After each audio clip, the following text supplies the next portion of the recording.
and of course at the cost of natural resources. So we are seeing loss of commons, depletion of food, fuel, fodder, all of these sources that women rely on, and where women play a very key role in the nurture and care of for subsistence. So we have state policies that are promoting industrialization, monocultures, and commercialization of agriculture. So, what is the gendered burden of agrarian distress then? What we're seeing on the ground is, unfortunately, early marriages. So, young girls getting married because labor is required. Yeah, I'll wind up in 2 minutes. There's distress migration. There is a lot of underpaid and unpaid work that women are doing. There's a very poor implementation of welfare programs, and, of course, loss of food diversity and increasing burden on women to even feed their families. So the market exploitation, where their labor, the credit, all of these interlinked markets are again leading to systemic exploitation, where women's labor is constantly deployed. And these are also ways in which women become, their economic insecurities and precarities are, at the forefront. What we're seeing in terms of distress is farmer suicides, distress migration, resources that were actually, women fought for, people fought for, like forests, they are being taken away from them. So mining and a large number of such so-called developmental projects are also coming up. So these are forms of violence that have a very direct implication on women. But we cannot forget the structural barriers. The caste, class, patriarchy, caste, particularly in context, has a very significant role to play in terms of the violence that is meted out. So, what we are arguing for and what we would like to hear, this is my last slide from all of you, is also why there is a need for change in the narratives. Because I think all of agrarian distress, unfortunately, glosses over women, their unique experience completely sort of glossed. And many of the studies that were recently conducted by MAKAAM, FPC, Sopicom, Anandi, and Sahaj actually highlight the gendered narrative of agrarian distress, the unique experiences of women. And unless we are able to highlight these experiences, probably a gendered response to the crisis may not be possible. So finally, our call to action really is about recognizing women as farmers, strengthening their entitlement, policy and movement-based interventions to ensure gender justice in agriculture, and what we hope to take forward from today's session, building national, regional, and transnational alliances to amplify our voices.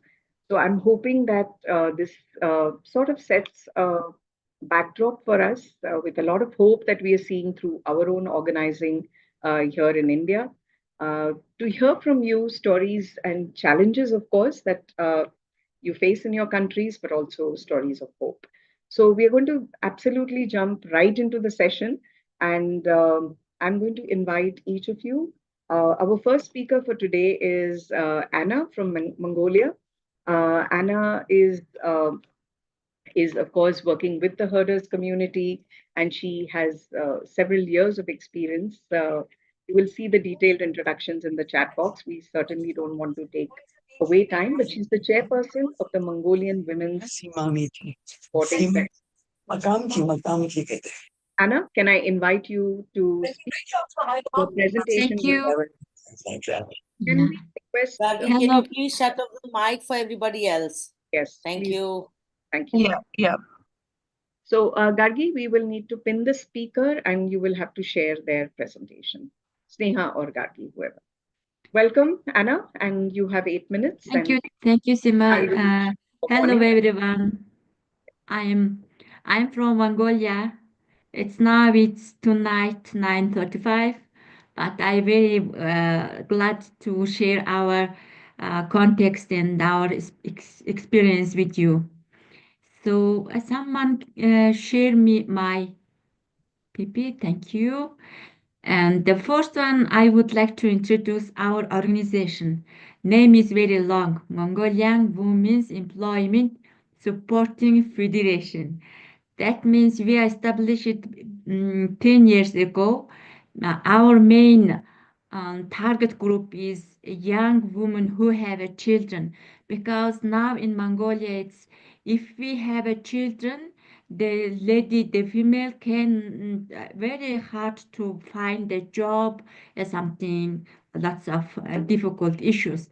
So in last 10 years, our main goal was is promote women's labor rights, especially in my country. And now we have a little bit some good experience.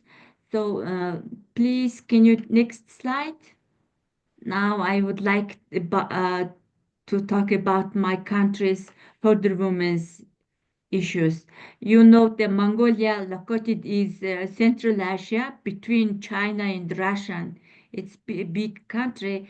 Area is 1.6 million square kilometers, but population is just 3.4 million. And other number is it's which is very interesting. Livestock, it's next year 2040, 57.6 million. So that means most of herder job is going female.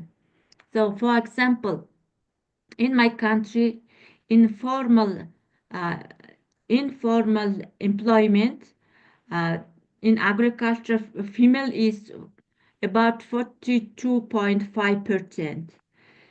Our challenge is the herder women's economic power and their social participation and gender-based violence. That is very huge and very hard challenge, because in Mongolia is very huge country. In local area, most of them can't control what is happening on there. It is very hard. So please next slide. I will share you some study information. During the COVID time, our organization had some study research in countryside.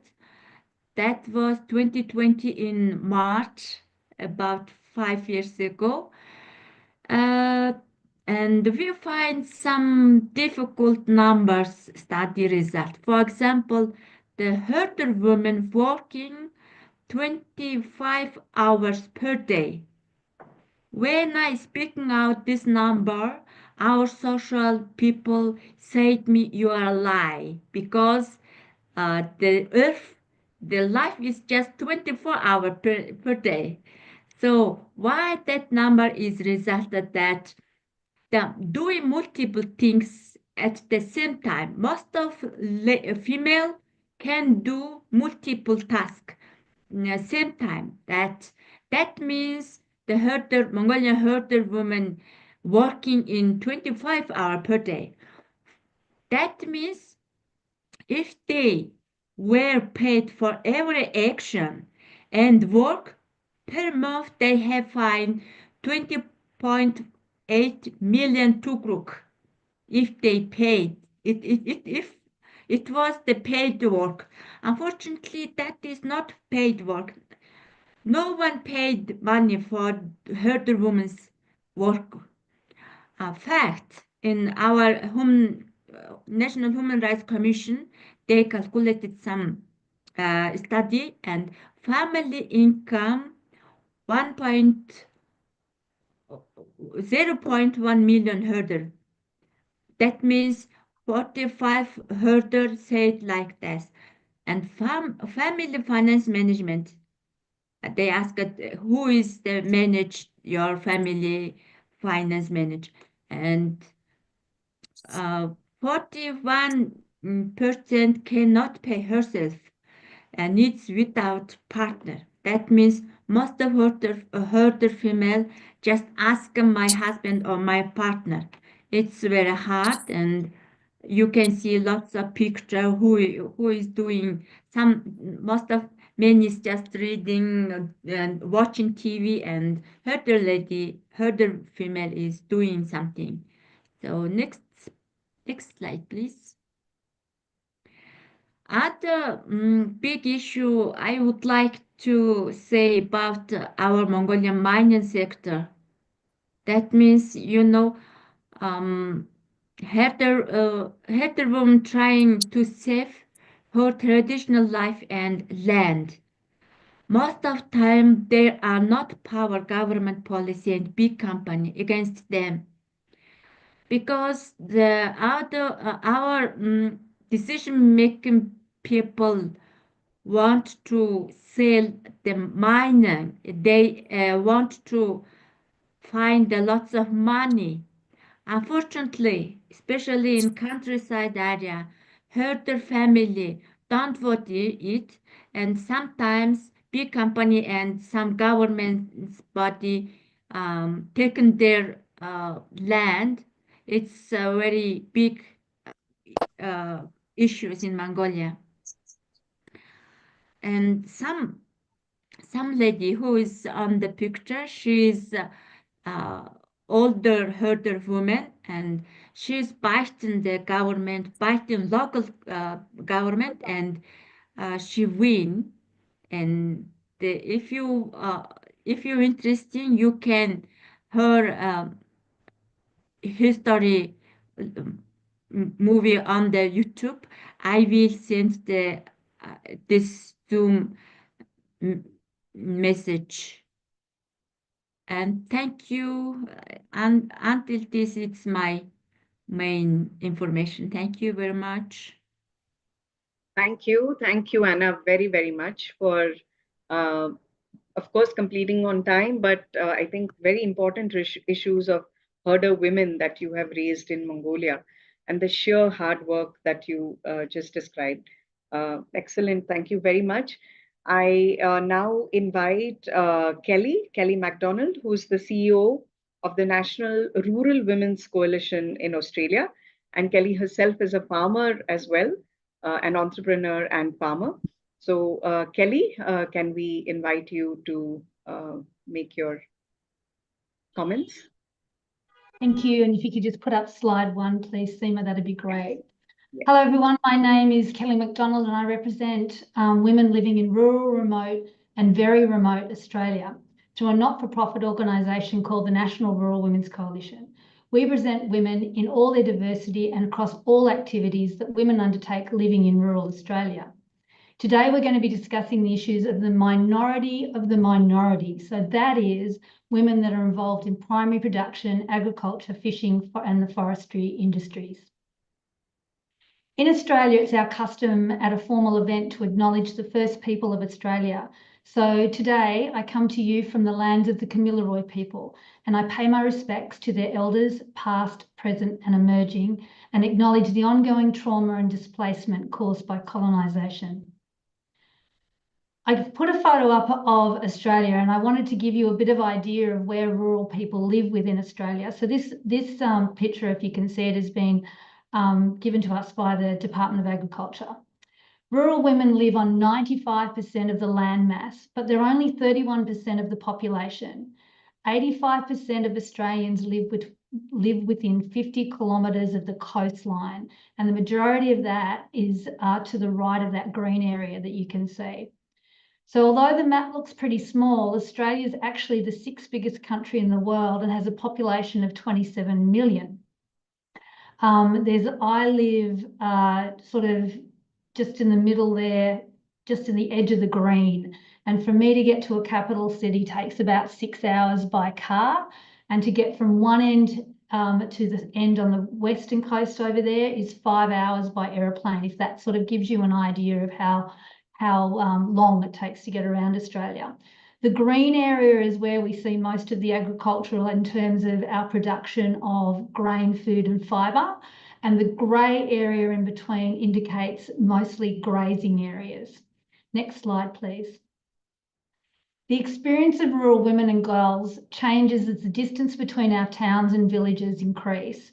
The further a woman lives away from the coast and the further she lives away from a town, the further a rural woman is from the services that she may need, like hospitals, schools, food stores, police, public transport, and places of worship. Of the 3.7 million women that live in rural Australia In 2023, only 88,000 of them were actually involved in the agricultural sector. This is 1/3 of the workforce. And this is what I mean by this is the minority of people living in rural Australia are involved in actual primary production. Due to the vast size of the land that's farmed, farms are large. Australia produces enough food to feed approximately 3 times our own population, and we are an exporter of food. Australian farmers are highly mechanised, and this change from using physical labour that we saw after the war to totally mechanical horsepower has seen an increase of women farmers operating the complexity of cultivating, planting, spraying and harvesting equipment, because it's now needed more brains and less brawn to get the farming done.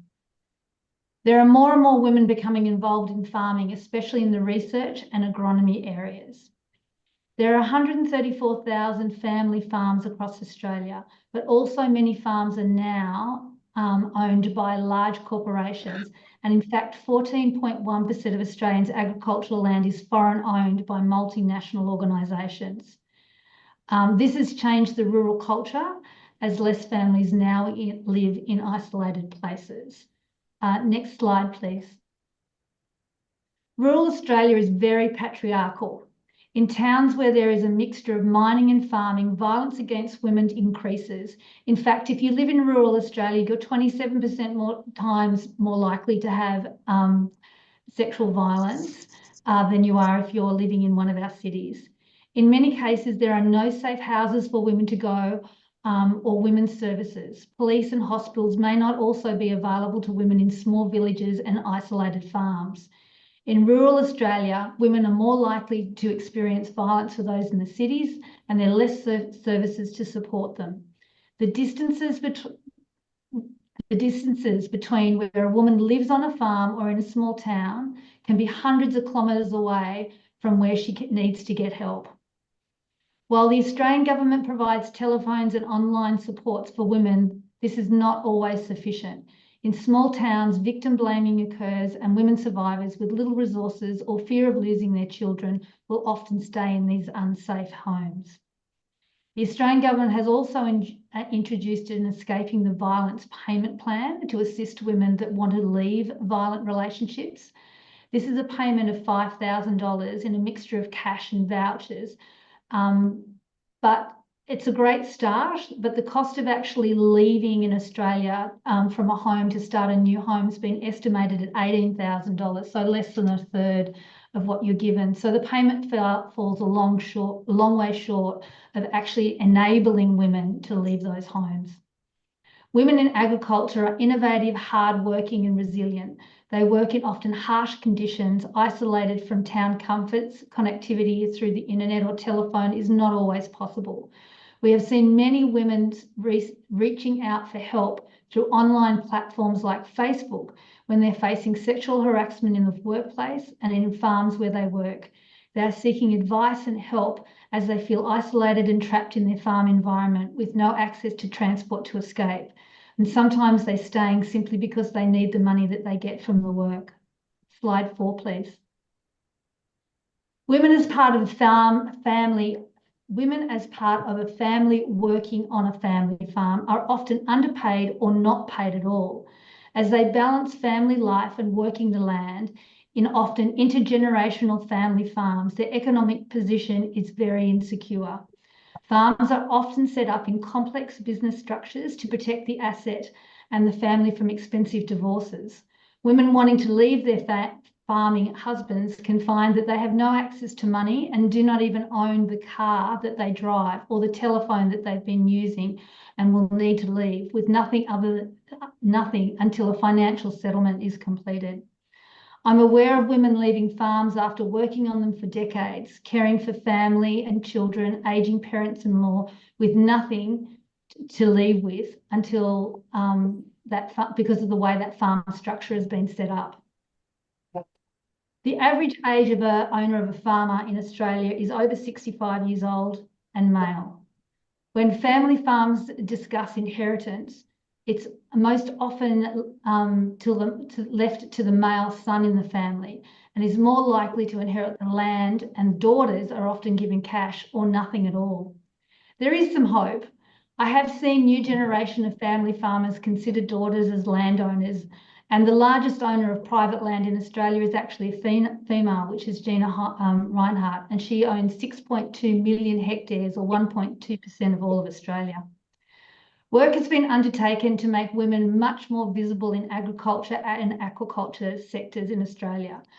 Leadership programs for rural women are available both free and at cost, providing rural women with capacity building opportunities to build confidence and skills in their work, in their rural work, and also to prepare them for leadership roles.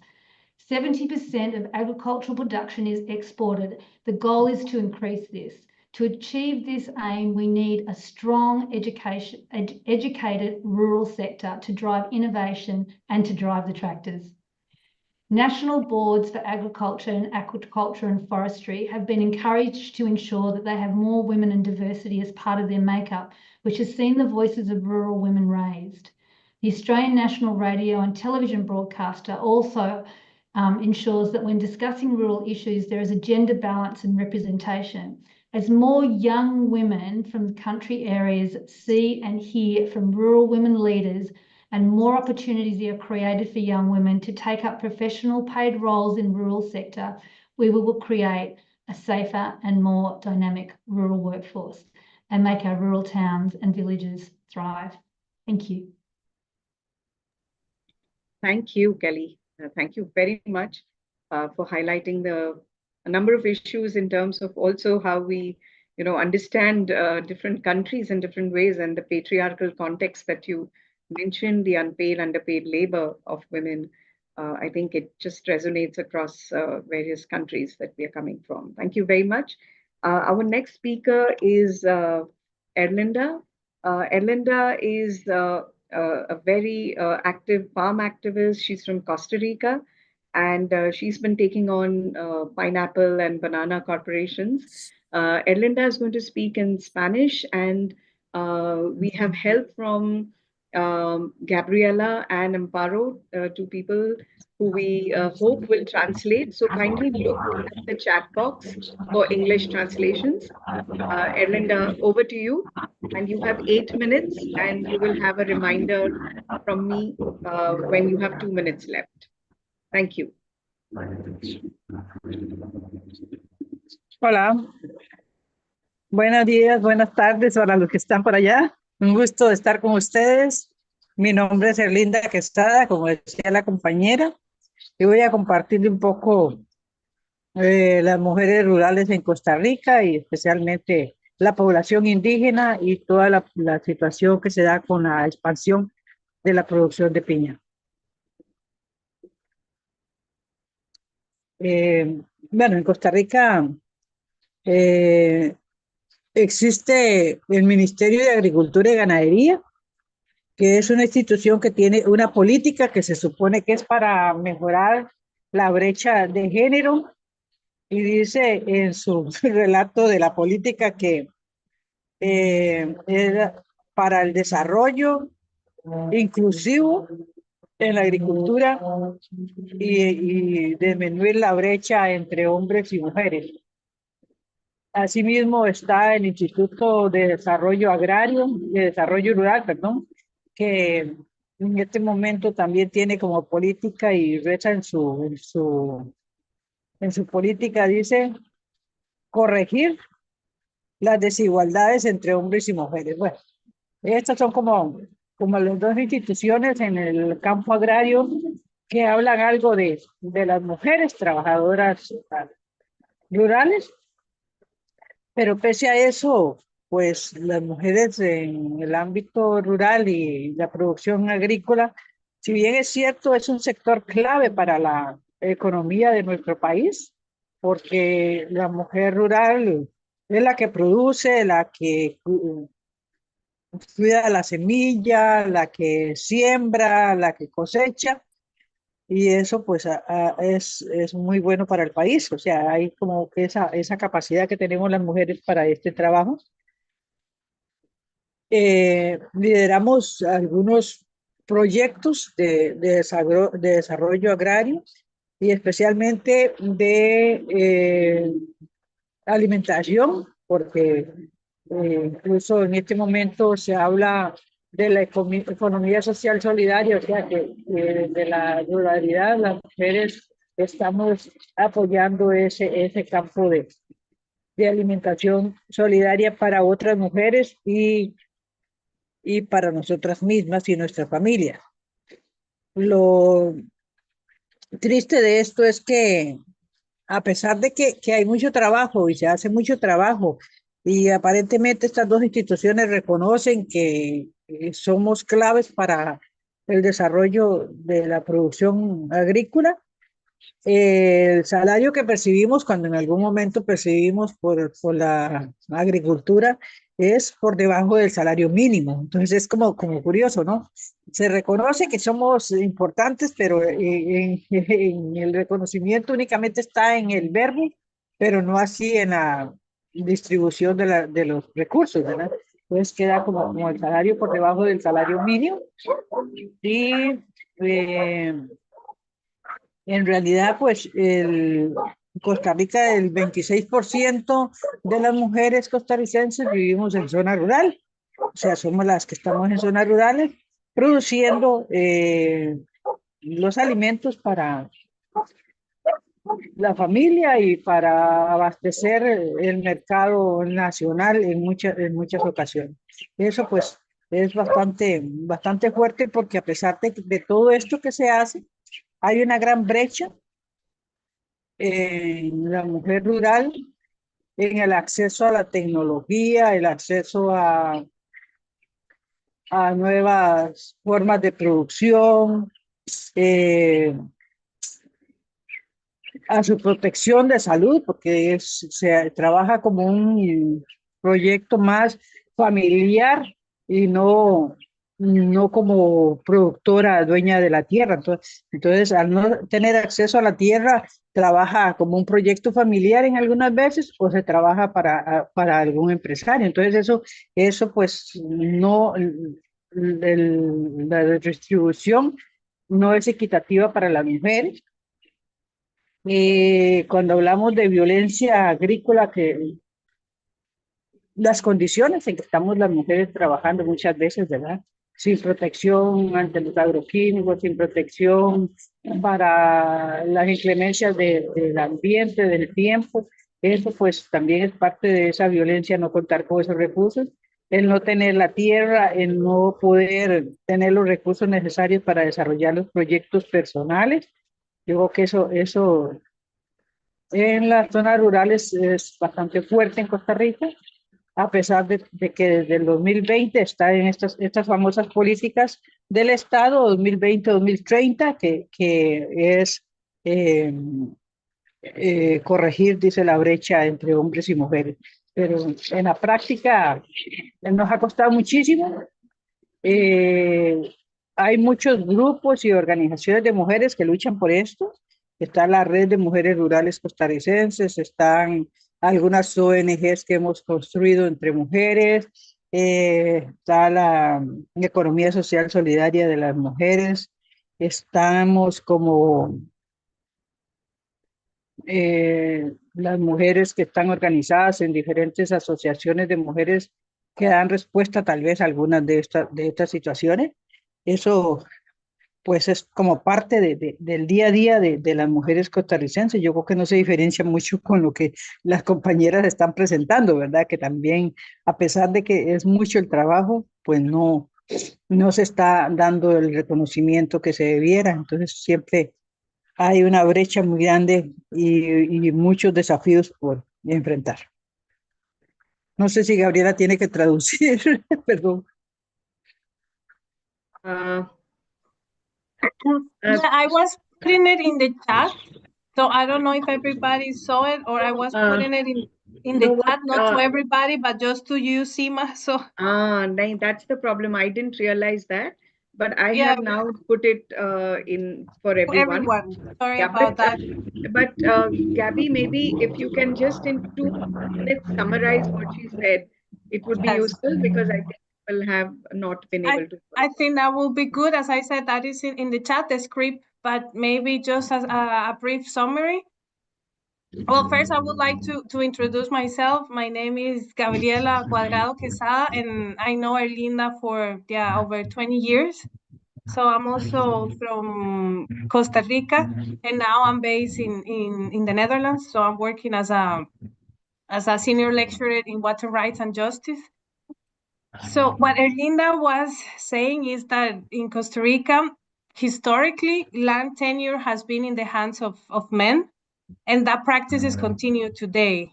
However, there has been a push from the government to change this policy. So now, for example, if women are married and then they get some land from the government, they put the lands in the name of both of them.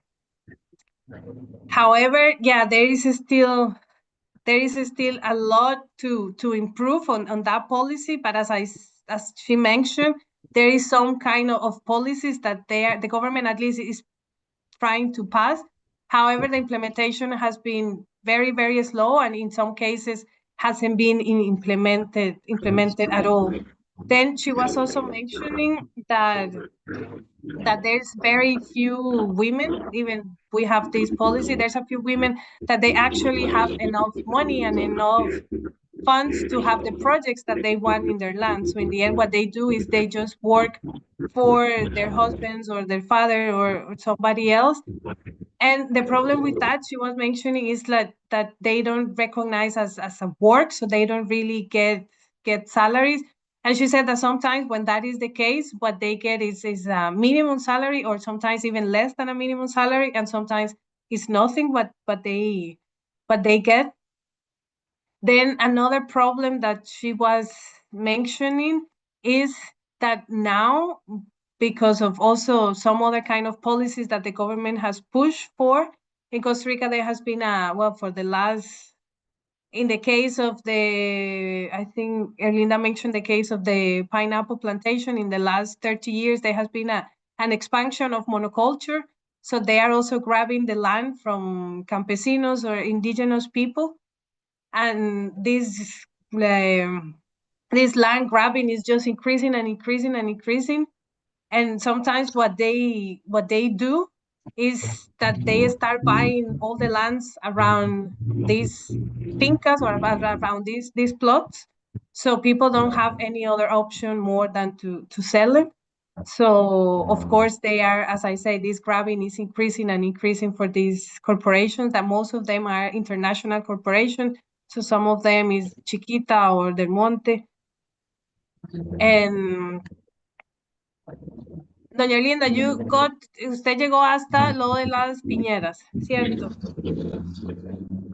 Bueno, sí, iba a compartir un poco más sobre este tema, pero... Okay, so... Okay, Sima, do we have more time? Because she wants to expand a little bit more on that, and then I will do another 1-minute translation of the most recent problems that we have with the pineapple plantation. So in 1 minute, she speaks, because then, or she can come back to it in the second round.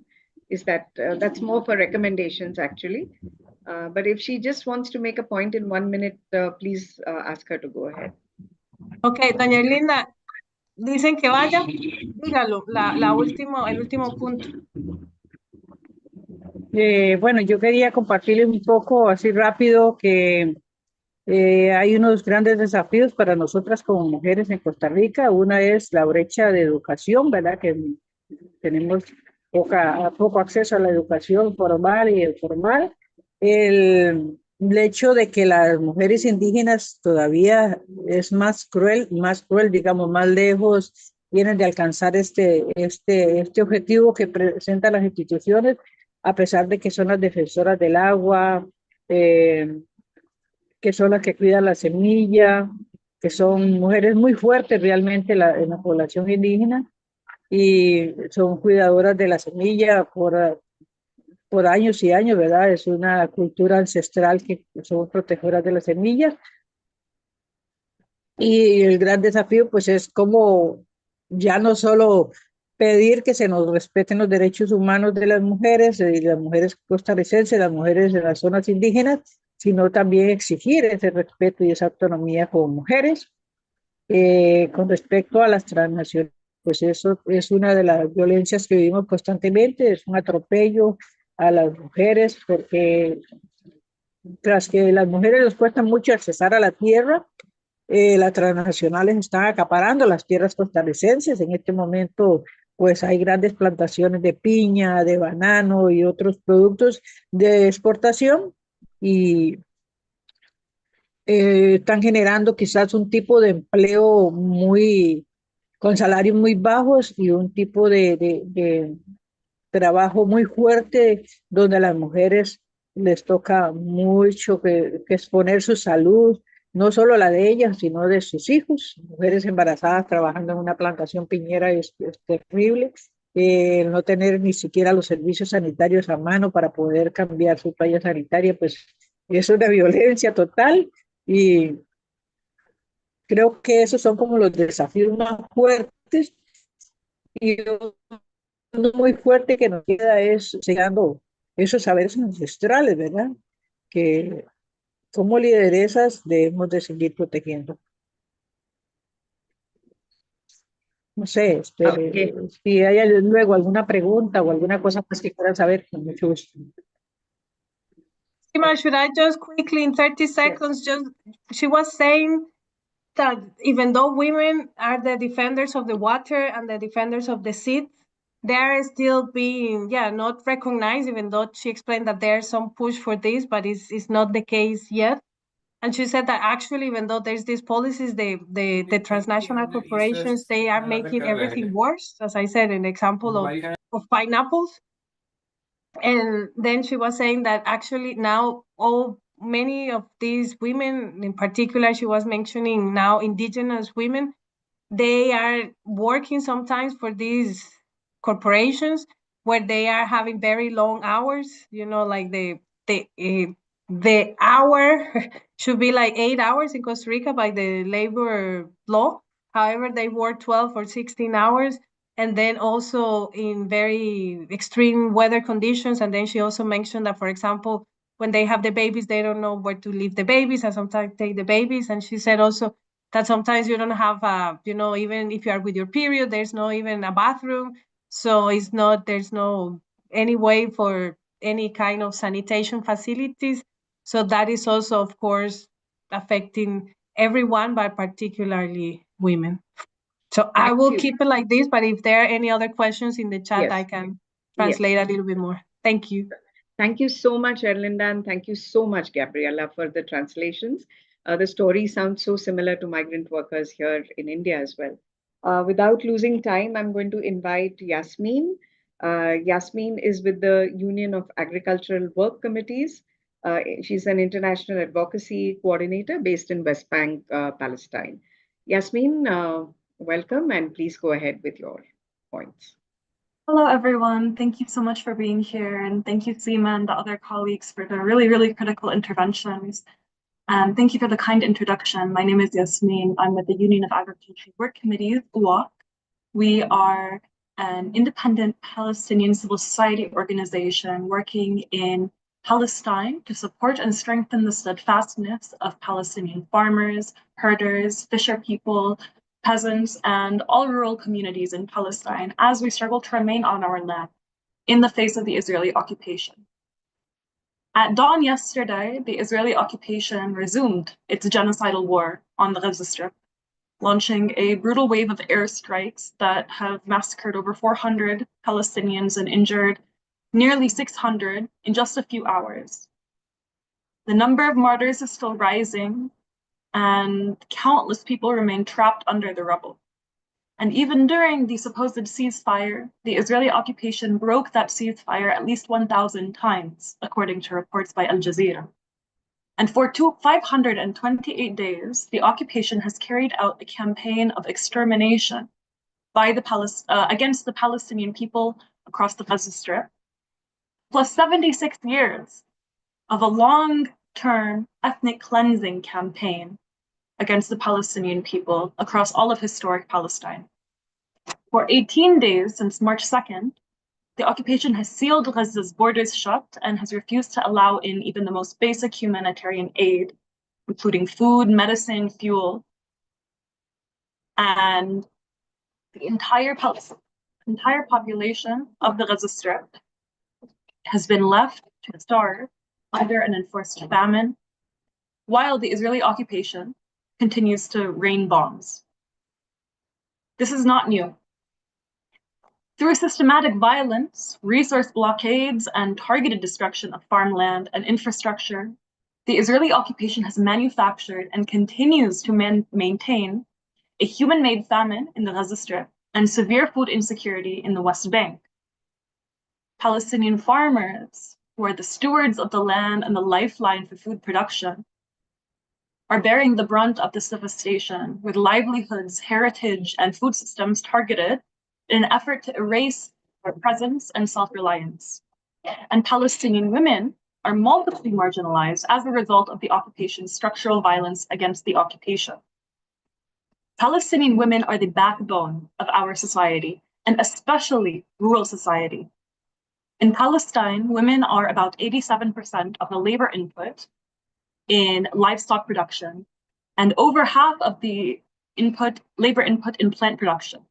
And the percentage of female labor in the formal agricultural sector, however, is 7.7% as of 2021.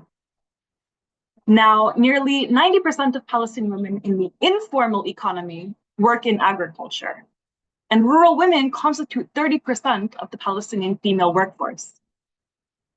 But because agriculture is talked about as an economic sector, and the focus is on the numbers, the money, women are often not visible in the economic part of rural communities, as they may not be the face of the agricultural contribution to the GDP or other statistics. But we emphasize that it's not about the numbers or the GDP for Palestinian peasants, and particularly Palestinian peasant women. The focus, rather, is on the livelihood, on sustenance, and on care.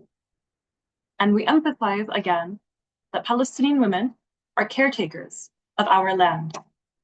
Given that Palestinian women carry our food systems, to understand how we are impacted, we have to understand how the occupation functions in targeting these food systems as a means of ethnic cleansing all Palestinians.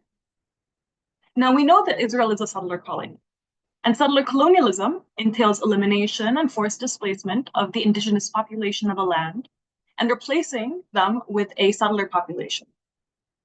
So the basis of settler colonialism is land theft. It's all about the land. And a settler colony, as the world has witnessed and we have lived through and been killed by for over 76 years, a settler colony like Israel will do whatever it takes in an attempt to forcibly take our land, including destroying it, exploiting it, and genociding its people. The Israeli genocidal war of the past 528 days has exacerbated the long-standing structural violence against Palestinian rural communities and rural women, targeting both land and resources. And this targeting, disruption, and destruction of Palestinian food systems is a tactical strategy of Israeli settler colonialism. And this weaponization of food to create a state of famine in Gaza and severe food insecurity in the West Bank are intentional, calculated acts of brutality aimed at starving us into elimination. Now, in the Gaza Strip, we know that the majority of Palestinian farmland has been destroyed or is unreachable. There is a famine. And in the West Bank of Palestine, Palestinian peasants face relentless Israeli settler violence and increasing land theft and forced displacement. There have been dozens of Palestinian rural communities who have been forcibly displaced from their land. And in the year 2024, the Israeli occupation stole more land in the West Bank in this 1 year than the previous 20 years combined.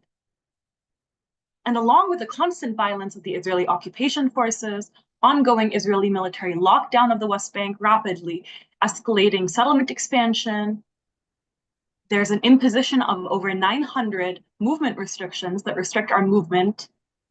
These settler attacks are also systematically disenfranchising Palestinians and violently preventing Palestinians from reaching their land or harvesting. And so by devastating land, homes, and vital infrastructure, these attacks are all devastating Palestinian livelihood. The goal of the Israeli occupation is to push us out. And if a people cannot sustain themselves on their land, then how can they remain? And answering this question is a responsibility that often falls to the women. There is a record number of women head of households right now, as the rate of imprisoned Palestinians has reached an all-time high. So many Palestinian women have found themselves in a position where their husbands have been imprisoned or killed, and one or multiple of their children have been imprisoned or killed. And they are forced into a position where they have to financially sustain their household while maintaining regular duties. The war has severely exacerbated this as women are caring for their families. However, rural women are experiencing this manifold as people, Bedouin communities and herder communities who have been forcibly displaced from their lands are finding themselves with no access to sanitation facilities, no access to dignity. And the women across the Gaza Strip, nearly all women across the Gaza Strip are experiencing the same. As an organization, at UOC, our work centers Palestinian women and fallahat, or peasants, as we support a number of women's cooperatives. We have programs to support women's handicraft, women's production of goods based on their crops, things that they grow on their land.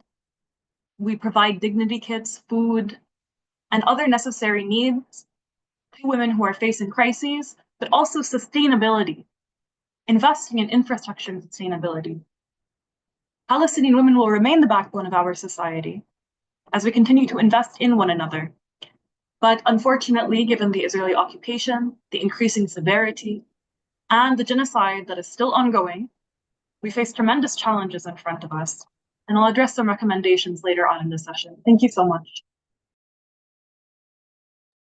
Thank you very much, Yasmin. I think there's so much that we need to do as a community here, as movements across the world.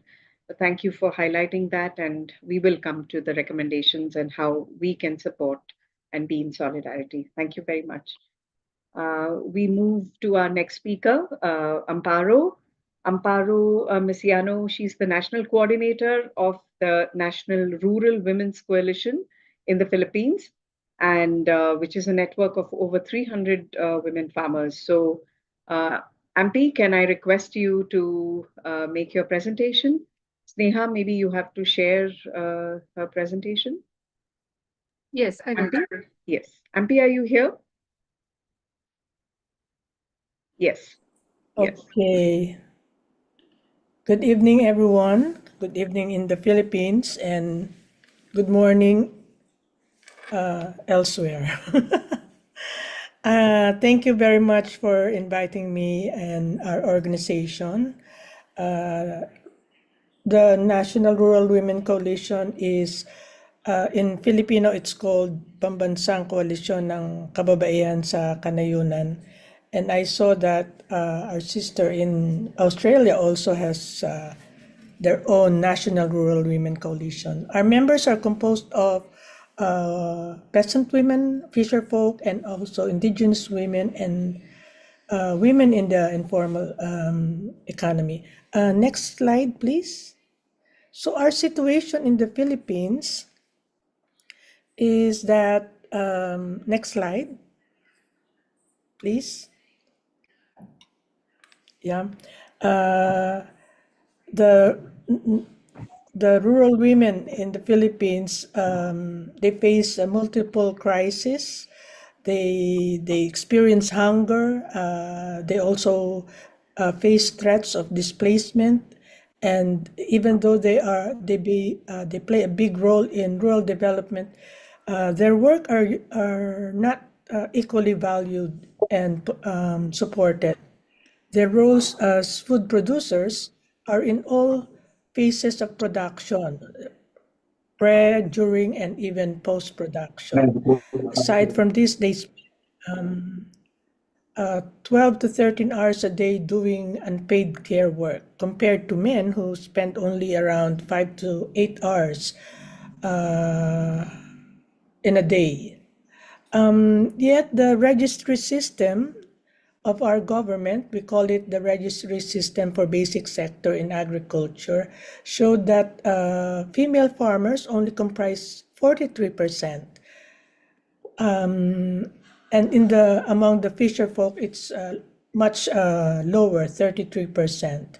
These numbers may look like women do not participate or have lesser participation in the rural economy, but this is not true, because in one of the gender analysis conducted, next slide please, by a local NGO, it showed that women have a longer list of productive activities than men. Women have other activities like selling and doing community work. They also have greater role in capital and seed sourcing and other activities in production like transplanting. Based on their study, one of the reasons why women are not considered farmers, because the basis for recognition of farmers is land. You cannot be registered in the registry system if you do not have land. Where in the Philippines, another source data show that 91% of women in rural areas do not own land. So it is really difficult that women can be included in the registry system. Maybe also with the fishers, it can also be true that the one reason why they are not also included in the registry system is because to be a fisher folk, you have to go out in the sea, capture fishing. So that is why they are not, the number in the data show there are only 43%. We have a national law, the Magna Carta of Women, which already defined a woman farmer, which means that she will be is involved in all the activities, direct and indirect, paid and unpaid. When you say indirect, usually it includes the reproductive work being done by women, because if this work are not done by women, the other members of the household are not able to perform their work, such as farming. That's why we have argued that the registry system implementation needed to be gender sensitive and inclusive, because from the feedback from the rural women, they showed multiple layers of barriers. There are many barriers why they are not able to be registered in the registry system. One of that is lack of information about the registry system itself and the process.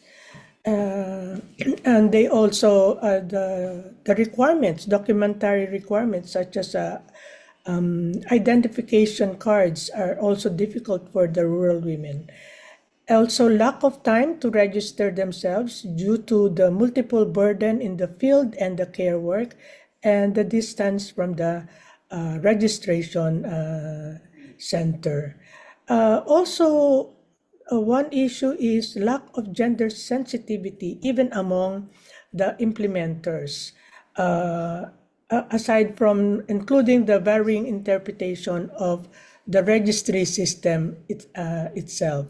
All these issues have been raised to the Department of Agriculture, the primary, one of the primary government agencies in charge of this program.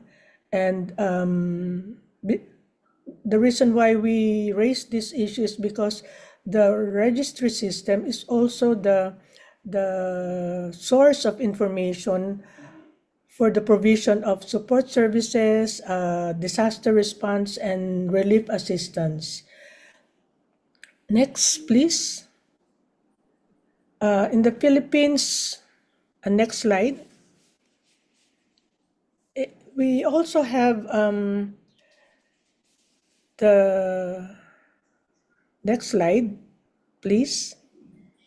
Yeah, we have, aside from this, we have the national policy on rice tarification, where it was passed in 2019. The primary objective was to have cheaper rice for Filipino consumers, but after 6 years of implementation, the price of rice remained high. This policy has rendered great losses for the Filipino farmers. During the first year of its implementation, farmers have lost around 80 billion pesos due to the depressed farm gate prices because of the massive rice importation during that time. The impact of climate crisis is also significant for rural women. They have expressed that they have experienced stress which they think men did not experience.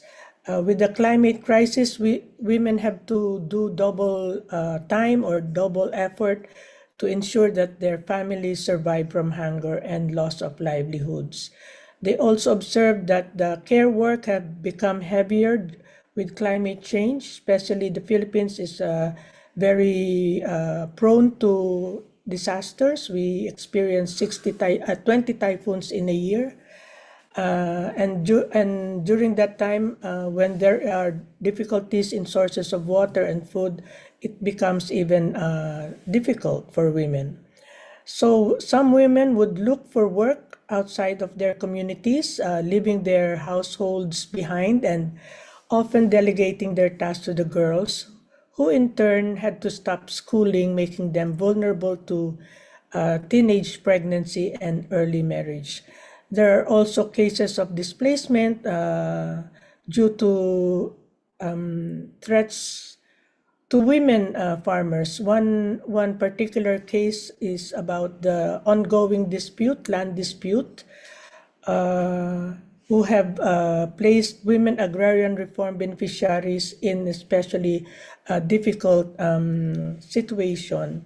This is the case of the farmers in Barangay Sumalo in Hermosa, Bataan, where they are confronted with criminal cases filed against them by the River Forest Development Corporation, owned by a rich family.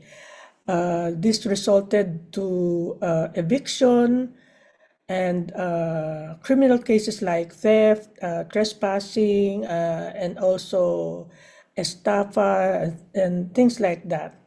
So with these situations of displacement, poverty, invisibility in government data due to lack of gender sensitivity even among implementers, rural women or farmers face increased vulnerability or risk of experiencing violence. That's why in the data from the Philippine Commission of Women, 1 out of 4 experience physical and sexual violence, and 1 out of 5 experience emotional violence, and only 1 out of 3 seek help and or report their cases because they Ampi, you will have to wind up in 1 minute, cases please. of violence against women. Yeah. That's all for now, and for the recommendation will be later. Thank you. Thank you. Thank you so much, Ampi, and sorry to have to stop you. We will move on to our next speaker, Maitreyi Rajasingham. She's the Executive Director of Viluthu, which is an organization based in Sri Lanka and supporting people's groups and networks. So over to you, Maitreyi. Thank you, Seema. Thank you for the invitation extended to Viluthu. Viluthu in Tamil means the hanging roots of a banyan tree. And as the name denotes, we support people's networks and groups for their own action and participation in policy and legislative reform. So given the time, I would be limiting my comments to the context of Sri Lanka and also some of the major gaps in policy and legislative formulation. Sri Lanka right now is recovering from a major economic crisis, or rather attempting to recover. And there are multiple impacts, especially for the women in the agri sector, where we are seeing a situation where they have to handle multiple crises at the same time. So just giving a small snapshot of what are these types of crises that the women are dealing with.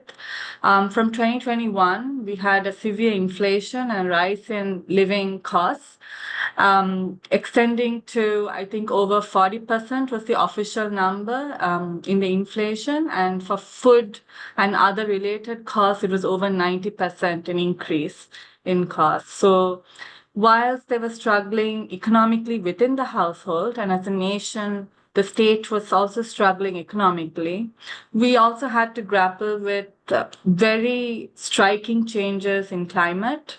For example, in 2023, in our work in the North, we recorded just within a period of 3 to 4 months, women working in paddy had 3 major losses. So they had to recuperate, put in again, and they faced 3 major losses within such a short period.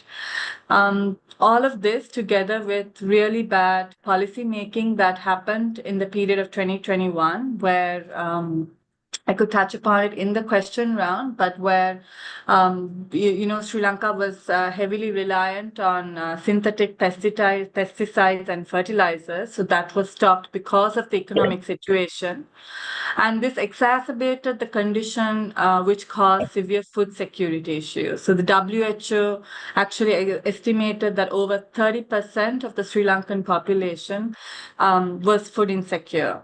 And especially with our work with the women, we found that the women who were planting lentils or vegetables or other kind of more cash relevant crops actually didn't consume their production, but rather preferred to sell the entire production that they had. So this is something that we're working on in terms of seeing how consumption, for producers, like how could we see different kind of practices improved. We're also trying to, through Virudu's work, to see how women can be community leaders in putting forward nutrition solutions that work for them and are for them. Another kind of severe issue that we've been facing, and which has been in the rise since the end of the war, especially in the conflict-related areas, is indebtedness. There's a very clear evidence of targeting of informal microfinance companies which are not regulated by the central bank. And it is estimated in some of the studies that over 60% of the women don't have access to formal financial services, whereas that is the banks, or there is access physically, but the way in which the formula works, they're not ideal candidates for the loan schemes.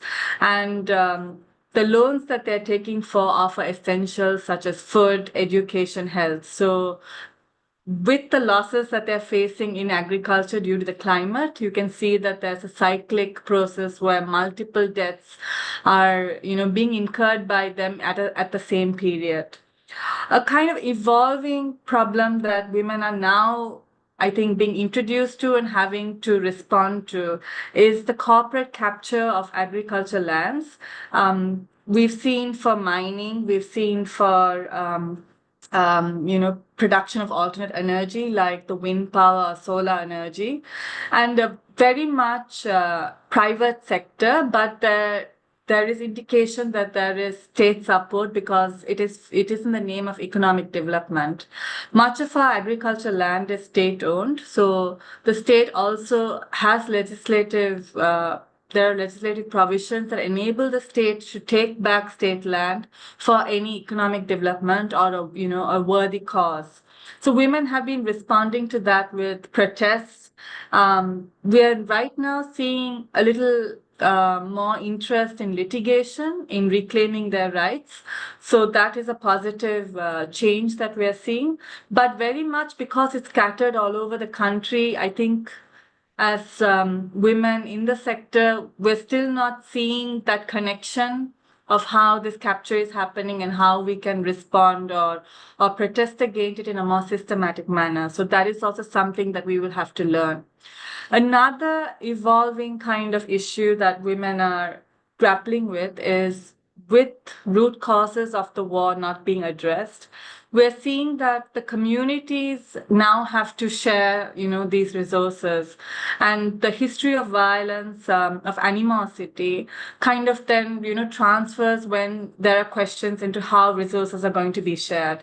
So there is incidents of violence, but also incidents where then communities stay divided and don't really mix together. So this is also something that women are particularly leading in the peace building or conflict resolution processes within their communities.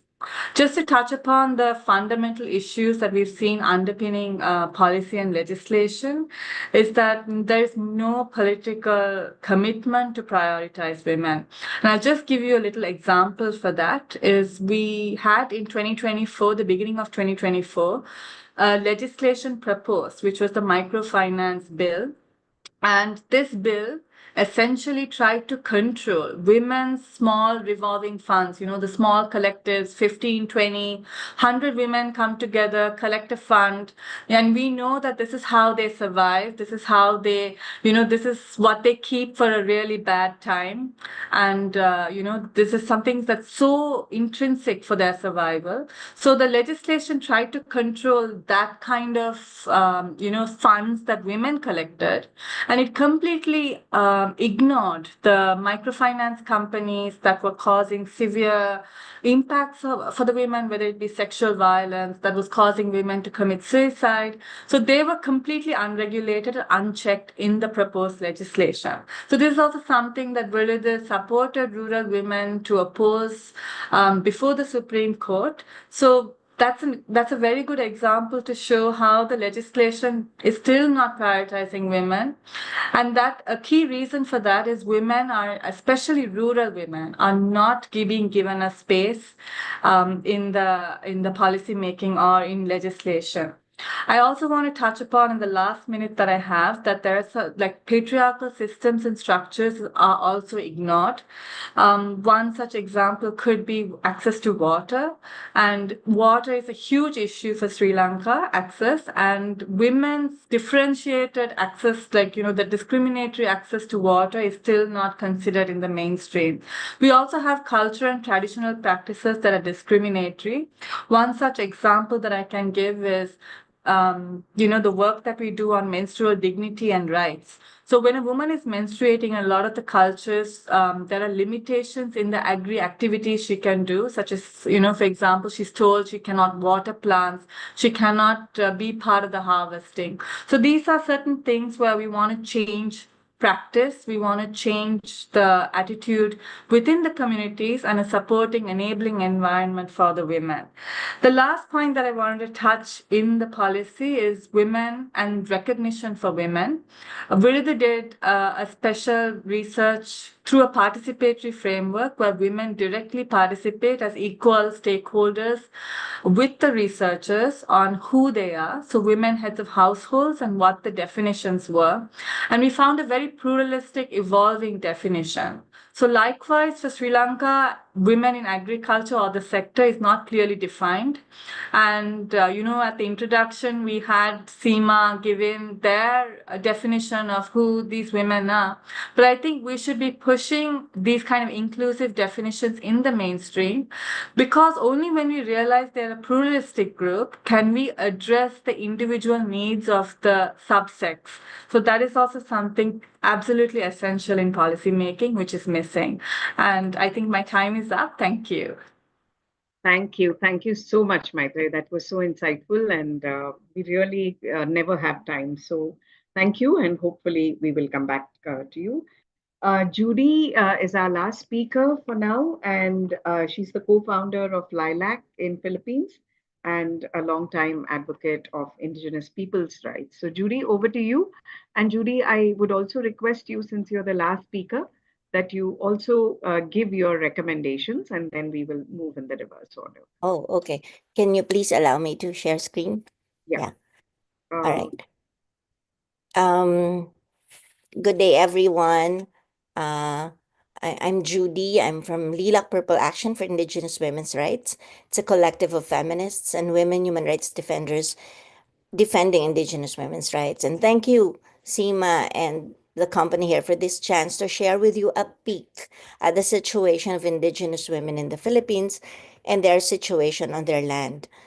The Philippine Constitution recognizes the right of indigenous peoples to their ancestral domain and ancestral lands. We have a law called the Indigenous Peoples' Rights Act, which then outlines the obligation of the government to issue certificates of ancestral domain titles to indigenous communities. This also provides for the right of the indigenous peoples to be consulted about any project or development program by the state or private entities within their ancestral domain, and the state should facilitate the process of acquiring free, prior, informed consent or FPIC.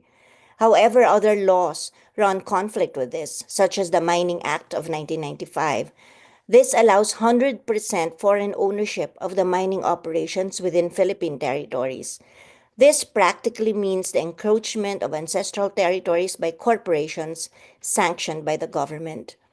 I'd like to share a map to illustrate the agrarian distress and the resource conflicts that present in the Philippines. Hang on. Oh, I'm hi. Are you not able to share? No, I'm not. You are a co-host, actually. Yeah. Oh, I'm taking time. Hang on. Yeah, how's that happening? 5 seconds. Hang on. How come?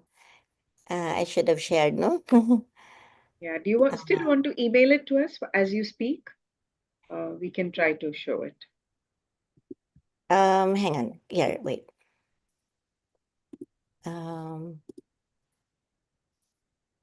Are you saying something? Not No. yet. Okay. Really? Okay. Never mind. I just wanted to show a map.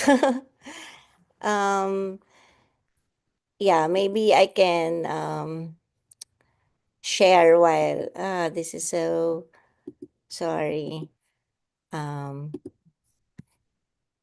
Just when we're rushing, no? Sorry. I just wanted Yeah. Try to to send it, share. Judy, while you continue making Yeah, your I'm point. sending it to you now. Yeah, I thought I could. All right. So it's actually a map, an overlay of the vegetation map, the protected areas, which can be seen mostly within the ancestral domains of the indigenous peoples. And then overlaying that map are the mining applications, which if I was able to show, would have shown that the map has that the mining operations are actually covering most of the ancestral domains and the protected areas in the Philippines. That's how illustrative that map would have been on the resource conflict and the agrarian distress. Because as you would see, these are arable lands within the ancestral domains. And there are forests, which are both areas for food production and sources of livelihood for indigenous women, farmers, and gatherers. So the mindset of the Is this the one, Judy? I don't see anything. Yeah. Okay. So the black would show you the mining applications over the indigenous territories and the protected areas. These mean two things. One is that indigenous peoples are actually the protected areas are actually within the ancestral domains, which means indigenous peoples, particularly indigenous women, given their roles of taking care of the environment, plays a big role in the protection of the biodiversity within our country. And this is within the world, no? If we just click and click, so the green one is the vegetation map, and then if you click again, you would see the red dots as the indigenous peoples areas and the blue as the protected areas. And then one click would show that the black would show that the indigenous territories are covered by mining applications. So yeah, the mindset of the state and the bias for corporate control and profit over natural resources are sources of intense and violent resource conflict, putting the indigenous women in a very vulnerable position. And we can hear that from the previous speakers, no? Hunger, impoverishment, and other forms of violence against the women in the hands of armed groups protecting the corporations or involved directly in land grabbing themselves or by the state forces themselves. There has been a widespread campaign against large scale mining for the past decades, as mining has caused major conflicts with the destruction of forests and bodies of water, heavily contributing to climate related disasters such as flooding, landslides, destruction of crops and homes. These are causing both physical and mental stress, especially among women as care work has increased for them.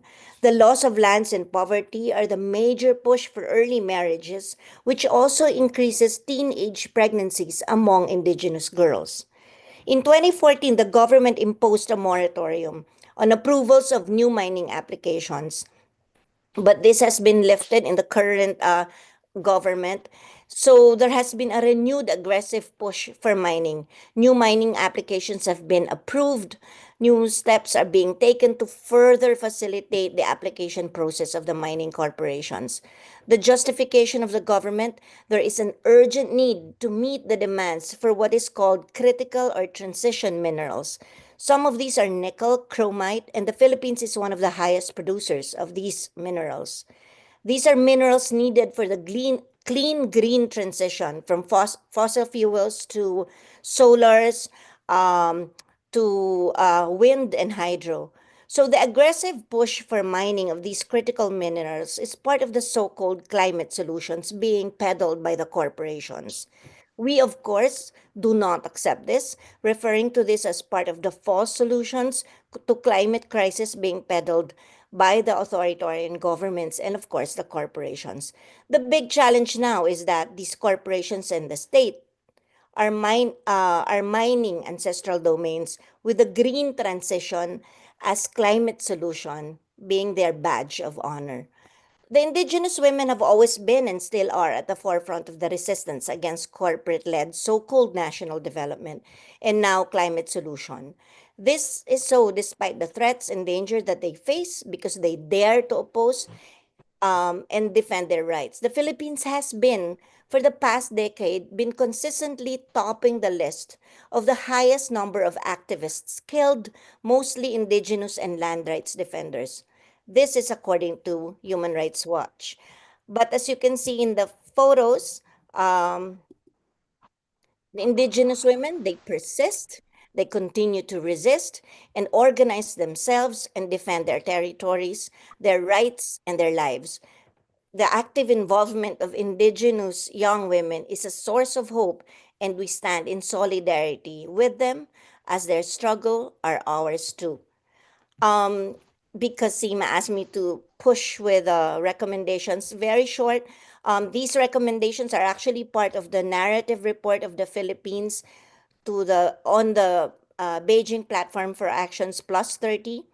And so, one is as part of the women's movement, we need to give attention to responding to the needs of women experiencing agrarian distress as the physical and mental stress are taking its toll on the rural and indigenous women.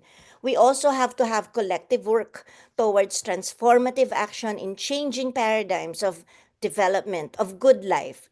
We need to recognize the real solutions to climate crisis, to food crisis, do not lie in the hands of corporations, but on the hands of the rural and indigenous women. So we need to support and promote women-led traditional farming practices and the agroecology of indigenous communities, provide spaces and support for indigenous women like this to be their own voices in different advocacies, sites of struggles and social movements. This kind of conversations need to be deepened and broadened so we can inspire each other, make each other stronger as we march towards a future without hunger, discrimination, and violence, and towards a future of justice, dignity, and human rights for all. Thank you. Thank you, Judy. That was great. I think we have all the recommendations there. And I'm going to hand this over to Sejal, who takes it forward from here for the second round of recommendations and questions if there are any. Sejal, over to you.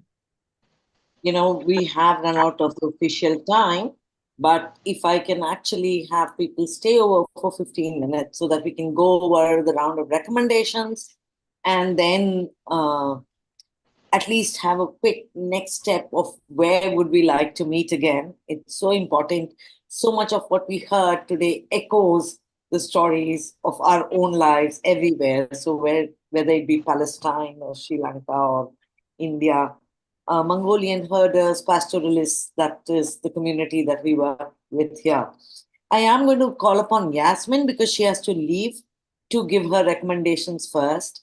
And we stand in solidarity with you, not only us here on the panel today, but all of CSW stood to end the war. Yasmin, please, come on. Thank you so much. And the solidarity means a lot, and we can truly feel it from here. So thank you, truly. I will try to be very quick because I have to jump to another meeting. But the most important thing for us to emphasize is that the genocide will not stop unless the world forces it to. The Israeli occupation will not stop until the cost of continuing is higher than the cost of not. They will not stop because we appeal to their moral conscience or because we ask nicely or because we say please. So in order to take action, we need to have this understanding of how the occupation functions. This is genocide. It is an organized, systematic attempt to erase Palestinian people, and the world is allowing it to happen. So we call upon all people of conscience, unions, activists, communities worldwide to escalate their actions. Concrete, tangible actions, blocking arms shipments, disrupting trade, shutting down complicit companies, refusing to allow business as usual, as we are being slaughtered. So first and foremost, the genocide must end. Ceasefire is the bare minimum. Ceasefire is not the end. And there never was a true ceasefire. All of Gaza's borders must be open. People are starving. People do not have their basic needs. The borders must be open. There must be a total arms and trade embargo. And this is somewhere where people, especially unionists, activists, community organizations, have more power in terms of pressuring various companies, arms companies, trade companies who are complicit, economically complicit, to stop. There must be a total arms and trade embargo. There must be sanctions, political sanctions and economic sanctions. And I remind everyone that this is not only a recommendation, but a legal obligation of all states as dictated by the UN General Assembly resolution that was passed 6 months and 1 day ago, I believe. So there are 6 months left in that UN General Assembly resolution calling for the end of the occupation. And obviously that's not happening. And then also the International Court of Justice decision that also called for the same. So according to those, there are legal obligations of all states. So people must hold their states accountable. And then also the International Criminal Court, which has arrest warrants for various Israeli leaders. People must hold their governments accountable to carry out these obligations. And then dismantling corporate complicity. So agribusiness giants, arms manufacturers, corporations, or any institutions that are profiting from the continued occupation must be boycotted, divested from, and held legally accountable. But most importantly, there must continue the global mobilization for Palestine. We will not be free because they decide to free us. We will be free because we free ourselves. And our freedom does not happen in isolation. Our freedom is connected to all of your freedom. And so I thank you all. I empathize deeply with the struggle of all peasant women around the world, with our sisters and our siblings everywhere. And thank you so much for being here. we stand with you all too. And I need to jump off. But thank you all so much. And please feel free to follow up with UOC elsewhere. Definitely. Thank you, Yasmin. More power to you and all of us to bring in peace. May I now ask Aruna, Aryona from Mongolia Yes. to give in her recommendations.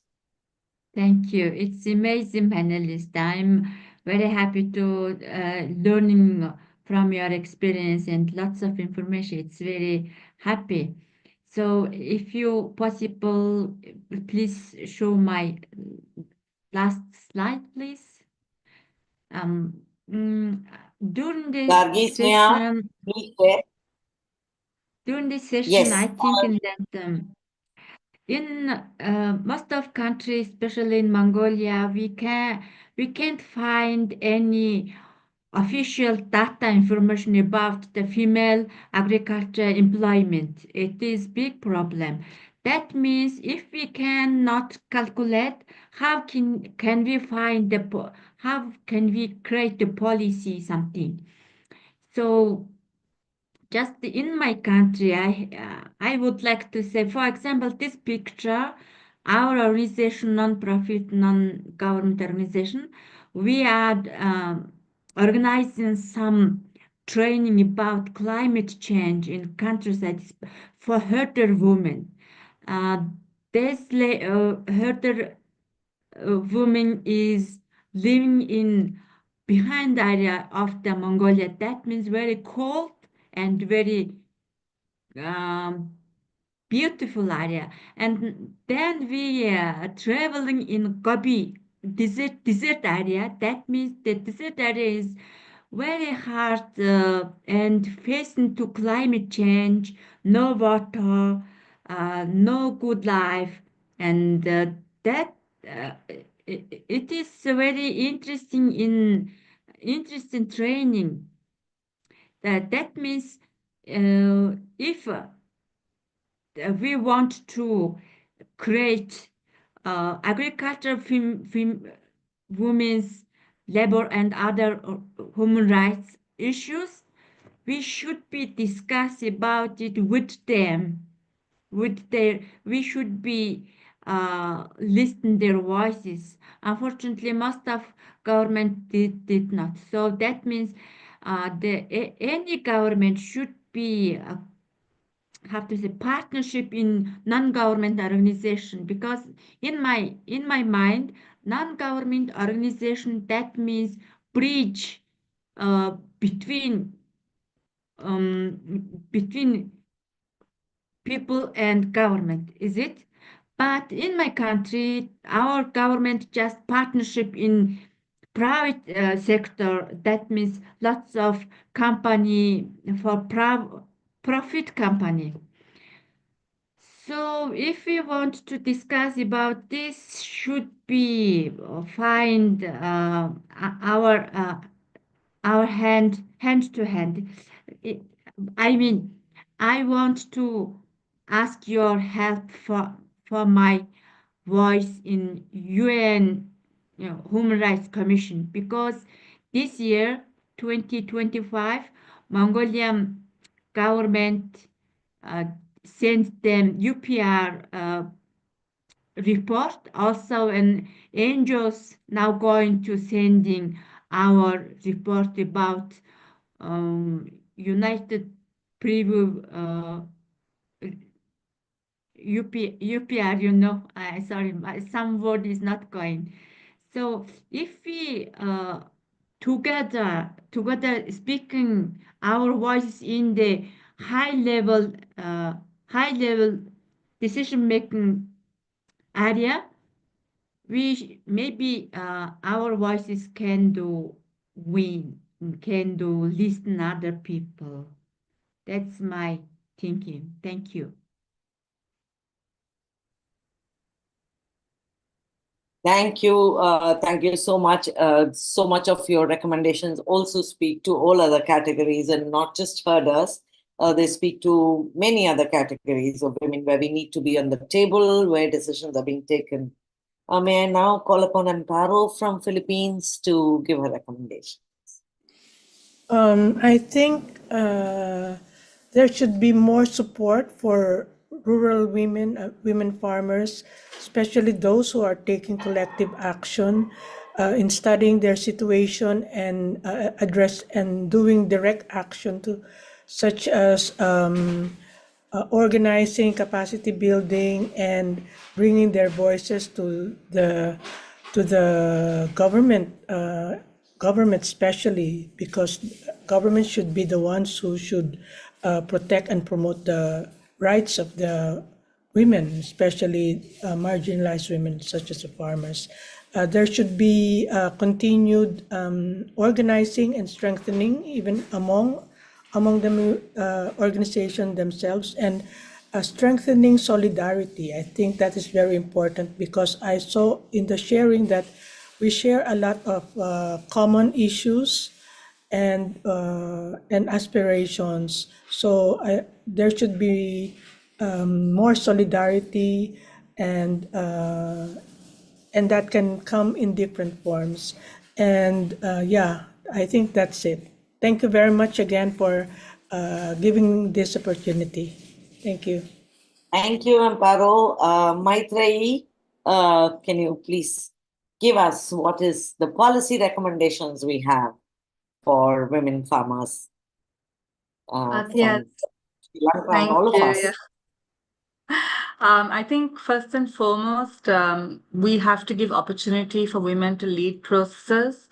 Just to give a small example, in the absence of having women lead COVID response programs in the north in Sri Lanka, we pushed in and we supported the women to run their own emergency response programs. And within that, there's a huge drastic difference between the response programs done by the state, even NGOs, and the women. Just with the women's, program, they pushed in the first recognition for trans women to be recognized by the state for the provisions of essential items during the COVID pandemic. They also identified different groups of women that were never identified through any other programs. So I think women have time and again demonstrated the kind of difference they bring to the table, and we need to give the opportunities. Secondly, I think in all our programming, whether state or non-state, wherever we stand, we should push for transformative action. And just to give a very localized example is, in our programs with agriculture communities, one such example is in the East where the men and women together, the men accepted the women in their group, face domestic violence, and it's just accepted, there's no question about it. Okay, she gets hit, so what? And, then we have to, even whether it just be an economic project, push in for the different thought process, attitude within the community, even with government service providers, to say, recognize that women have different experiences, face different challenges and violence, and therefore together in whatever role that we are in, how are we going to make the change come? So that is also something I want each and everyone to think about, because it's possible. We've tried and tested these models, so we know it's possible. And finally, just on touching upon recognizing women as a pluralistic group. And when we say, provide space of participation, we don't mean just as a token. We want informed processes, informed in terms of our rights, in terms of what are the opportunities and resources, and then have, enable spaces for participation. I think that's very important, because a lot of the participation, particularly for Sri Lanka, unfortunately, rely on community ignorance or just token. So that is something that wherever we are, we need to keep these processes accountable. And finally, touching on that, I think feminist alliances we spoke about rights, freedoms, and so on. But even in terms of just agriculture, like for example, recently Bhutan, India, and Sri Lanka, we learned about 5 different, market opportunities for chili, the chili plant, and what are the different ways in which we can market it, thereby advancing, livelihood sources for women, in that sector. So these are things that we can really connect with, and there's so much resource and opportunity, even just within the women's groups and organizations in the region and globally. So hopefully more connections and more opportunities for women. Thank you. Thank you, Maitri, bringing in the need for local networking and as well as, policy and systemic changes that need to happen together, where we organize on the ground and we also seek accountability from states. May I now call upon Erlinda and Gabriela to translate if there are recommendations you would like to make at this point. Erlinda and Gabriela, are you here?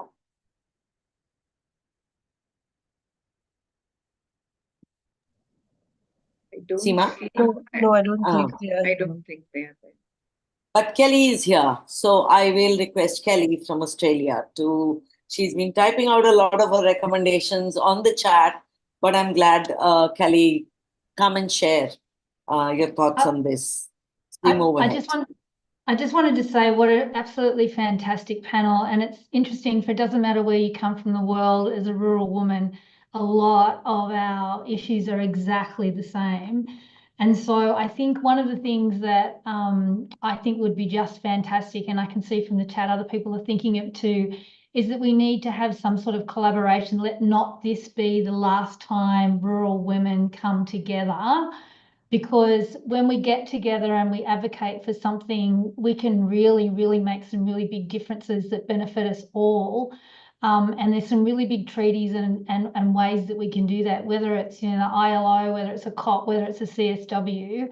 So I don't know how we're going to do that, but I, for one, would really, really like to stay in touch with everybody that's been involved in this. Look, we're 15 minutes over, we've still got 40 people on the line. It's telling you that there is a need for rural women to be advocating together to make a benefit for everybody. And we know that when rural women are strong in our countries, our whole countries are strong. We are the people that produce the food.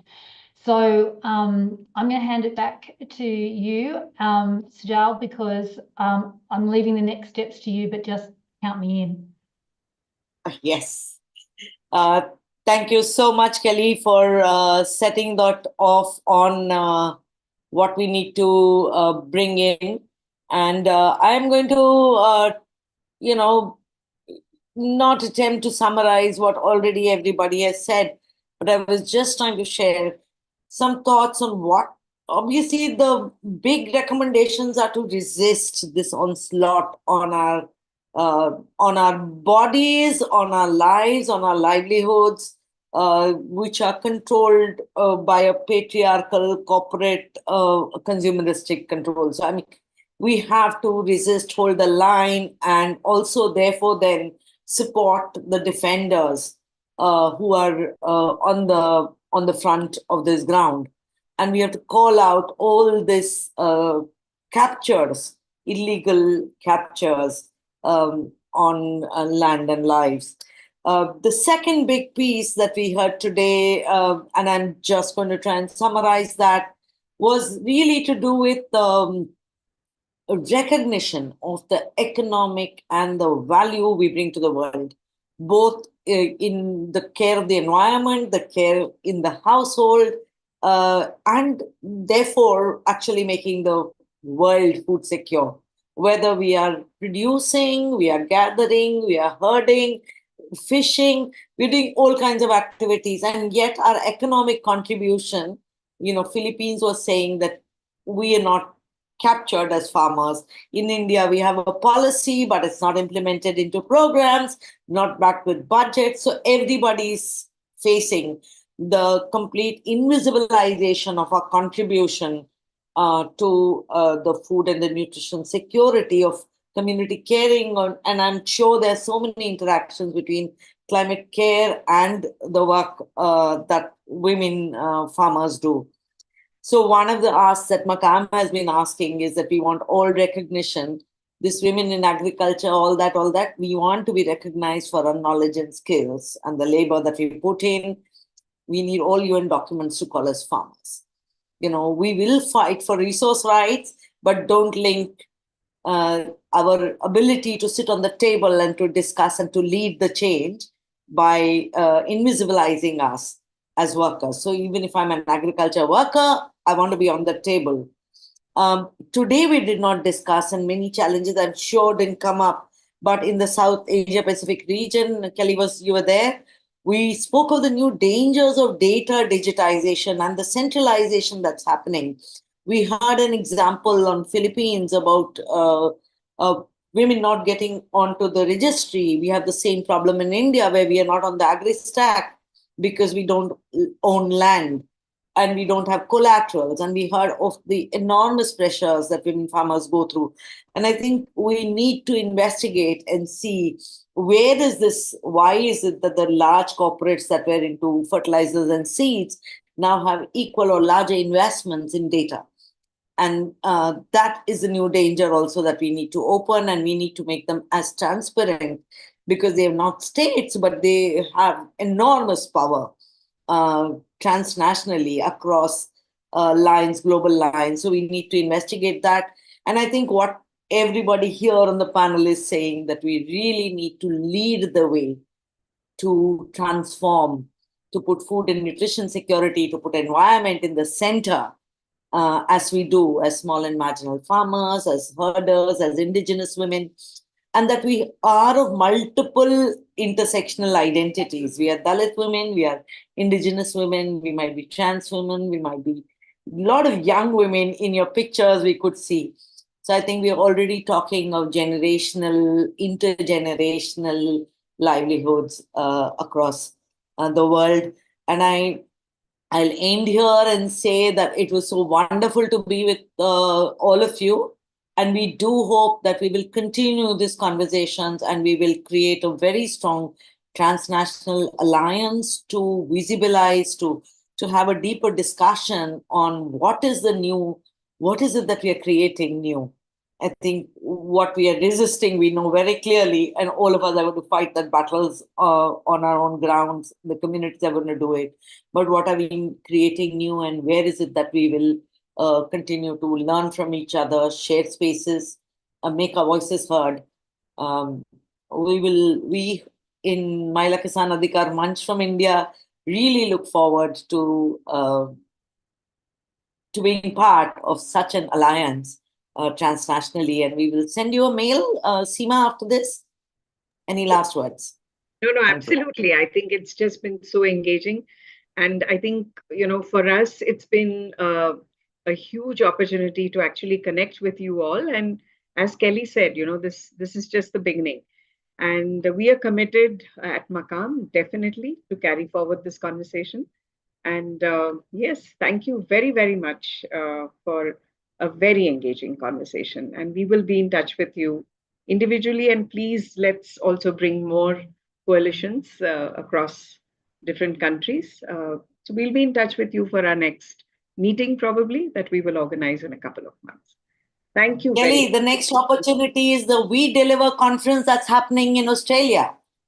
So get in touch with Carol. Carol, I've been speaking to her, and that's where we should have a whole day of women farmers. Yeah? And everyone is invited to the national convention that we are holding in May in India. This is the Women Farmers Convention. If you can fly into India, most welcome. 7th, 8th, 9th May at Pune. Yes. Seema's hometown. We all descend there. We will share with you all the details in any case. Okay. Lovely. So bye-bye. Sorry for all the participants, I'm sure, who had questions, but we just had no time. Thank you and bye-bye. Bye-bye.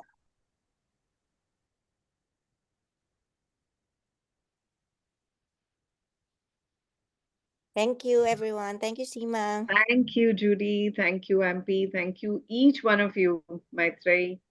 And do we still have Erlinda is not here with us, but thank you very much.